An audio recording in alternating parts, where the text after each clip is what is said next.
Bonjour et bienvenue à l'émission Aux côtés des proches aidants.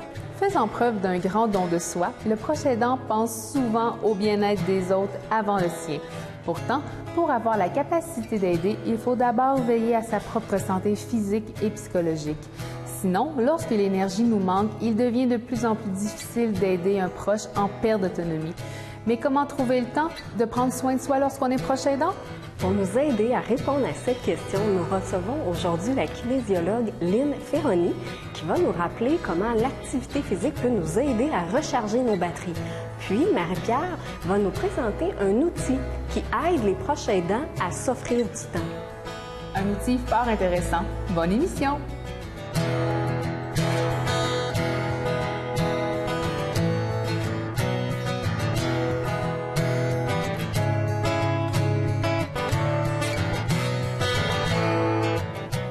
Bonjour Madame Ferroni. Bonjour. Vous êtes kinésiologue spécialiste en douleurs chroniques, c'est bien ça? Effectivement. Pouvez-vous nous parler brièvement en fait de qu'est-ce que fait un kinésiologue? En fait, si on évoque la définition de la Fédération des kinésiologues, un kinésiologue, c'est le professionnel de la santé spécialiste de l'exercice. On agit à des fins de traitement, de prévention et de performance. Parfait. Et puis vous êtes travailleur autonome, vous avez votre propre compagnie. Dites-moi, quel service vous offrez? J'offre des services, dans le fond, tant individuels que de groupe. Donc, des cours en groupe, que ce soit pour les adultes, les aînés ou les clientèles où qui ont des services plus adaptés, en fait, au niveau de la condition physique. Puis, que ce soit en studio, à domicile ou en plein air, je m'adapte beaucoup à la clientèle qui s'offre à moi, en fait. Mon Dieu, vous êtes vraiment polyvalente. C'est oui, génial. Effectivement. Je crois qu'on n'a pas le choix, je pense. Oui, bien, c'est bien de s'adapter, hein? Oui. Si on veut justement aller rejoindre les gens, parce qu'on crie haut et fort comment c'est important de faire attention à soi, l'activité physique, ça a des effets tellement positifs, ça diminue le stress, ça l'aide aussi aux bienfaits de notre santé. Pouvez-vous nous en parler là, davantage de ces bienfaits? Oui, il y en a une panoplie, mais je vais y aller avec les prioritaires et vraiment la qualité de vie qui est améliorée quand on est en forme. Donc, il y a aussi une amélioration au niveau de la force, l'endurance musculaire quand on parle plus physique. Diminution du stress, diminution des niveaux de dépression, des troubles d'anxiété, plus au niveau de la santé mentale. Donc, ça joue sur plusieurs sphères de la santé. Tout à fait. Merci, en fait, parce que, tu sais, être un proche aidant, ça demande beaucoup de temps, ça demande de l'énergie, c'est pas sorcier. Et c'est important aussi de savoir que malgré l'horaire chargé que les gens ont, c'est possible pour vous, en fait, de vous introduire dans leur vie, leur démontrer qu'il est possible là, de faire de l'exercice puis de se prioriser. On est beaucoup là, dans ce thème-là. Dites-moi, comment faire? Est-ce qu'il y a des trucs pour les gens de... Bien, c'est sûr que quand je rencontre quelqu'un qui me dit moi, j'ai un horaire chargé, je ne sais pas où le placer. C'est sûr, c'est de le prioriser dans son horaire, puis d'utiliser un agenda, d'utiliser un calendrier, puis de le voir. Hein. En l'inscrivant, de 11h à 11h15, parce que ça n'a pas besoin de durer une demi-heure, ça n'a pas besoin de durer une heure pour que ça soit efficace. Okay. On peut commencer par des petits bouts. Ça peut être des 5 minutes, des 10 minutes, des 15 minutes, donc y aller progressivement. Mais le point important, c'est de respecter son corps. Hein. C'est comme une voiture, la lumière du lave-glace s'allume, bien là, c'est temps de mettre du lave-glace parce que si on est l'hiver, puis là, les essuie-glaces fonctionnent, puis on n'a pas de lave-glace, on ne verra pas grand-chose. On a des risques d'accident, disons. Mais c'est un peu comme ça, notre corps. Un beau parallèle. Notre corps, c'est un peu comme ça.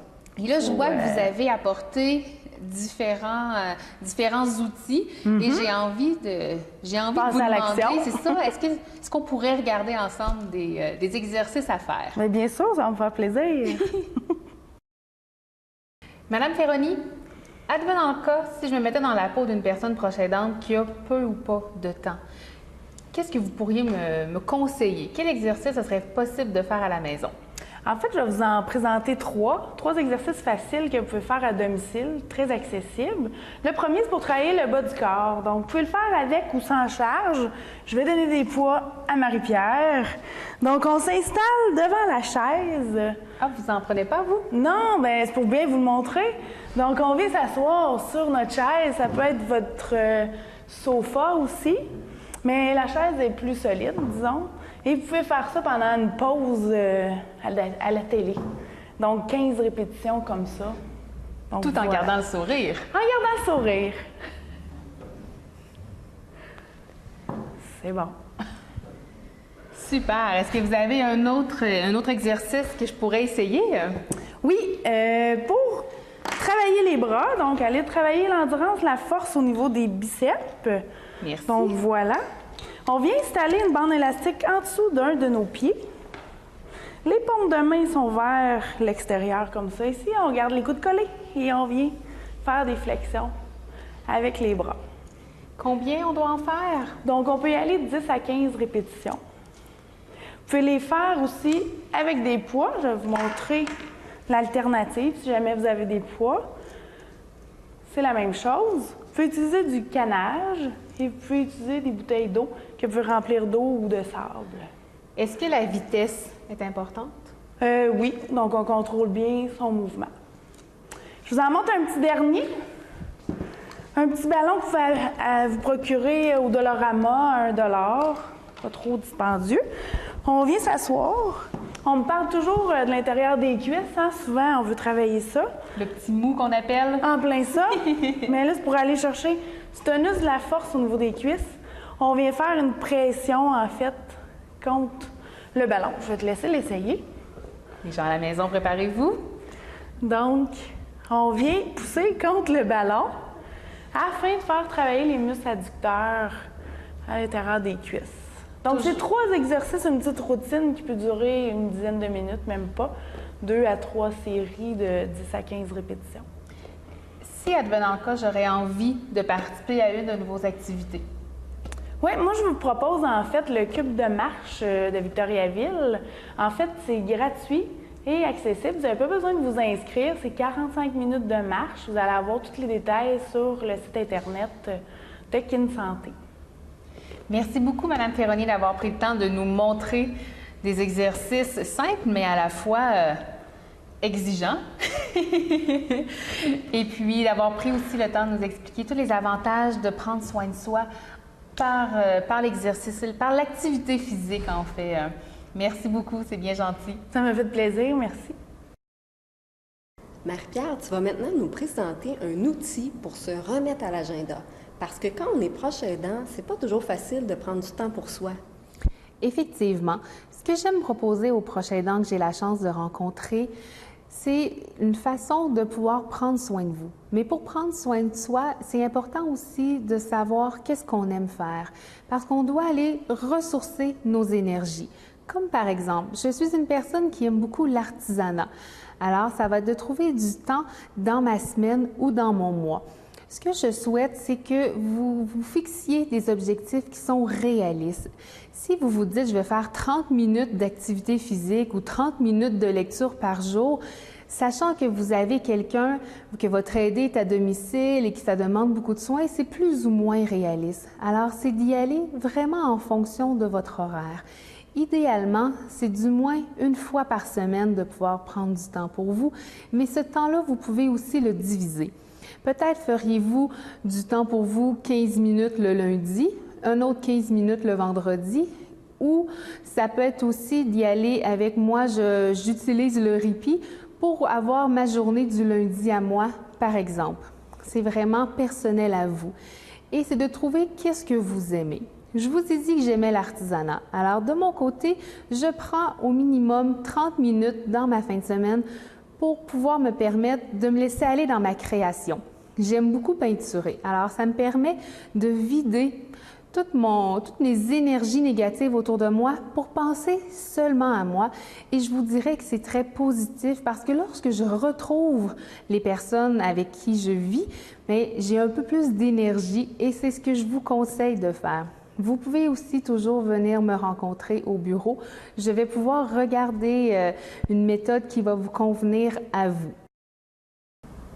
Nous remercions chaleureusement Mme Lynne Ferroni pour sa participation à l'émission. La plupart des proches aidants se sentent coupables de prendre du temps pour eux alors que l'aîné dont ils s'occupent est en perte d'autonomie. Gardez toujours en tête que votre principal outil en tant que proche aidant, c'est votre propre personne. voir à préserver vos réserves d'énergie et à les renouveler quotidiennement est un gage de mieux-être pour vous et votre aidé. En effet, Cassandra, rappelez-vous que vous aussi, en tant que proche aidant, vous avez des besoins et qu'il est important de les combler. D'abord, les besoins de base, tels que dormir, se nourrir et se loger. Ensuite, le besoin de reconnaissance et celui de tisser des liens avec des gens qui vivent la même réalité que vous. Aussi, le besoin d'avoir une bonne estime de vous-même, notamment en reconnaissant que les gestes que vous posez ont une valeur. Enfin, celui dont nous avons parlé aujourd'hui, le besoin de prendre soin de vous. Si vous avez de la difficulté à combler vos propres besoins, sachez que l'Association des proches aidants Arthabasca Érable organise diverses activités et des rencontres pouvant vous aider. Appelez-nous au 819-795-3577. Si vous êtes proche aidant d'une personne qui a besoin d'une présence constante, vous vous demandez peut-être encore comment réussir à prendre du temps pour vous. C'est pourquoi lors de notre prochaine émission, nous parlerons des services de répit. Soyez des nôtres, à bientôt. J'avancerai au rythme de tes pas. Tu me compteras ta journée, et des jours on en rira, mais les autres, où tout sera au plus bas. Toujours perché sur ton épaule, ma part de l'ange te sourira.